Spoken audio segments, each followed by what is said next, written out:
Placing a single glider under one foot, you are going to put 95% of your weight on the foot that does not have the glider under it, 5% on the one that does.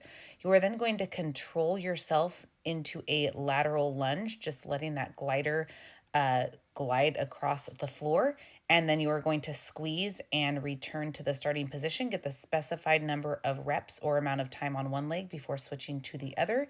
Here's just another view. Make sure that knee goes out. If you don't have a glider, use a paper plate or a towel, anything that glides across the surface of your floor. If specified, you can add weight. Here I'm holding a single dumbbell in the goblet hold position.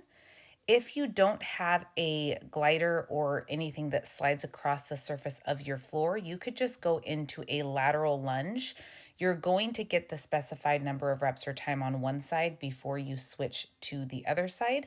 Another option, if you don't have gliders, would be performing lateral lunges without bringing those feet together each rep. So you just go into that extra wide stance, go into that lateral lunge, and then reach full hip extension before going back to that same side, again, for the specified amount of time or number of reps.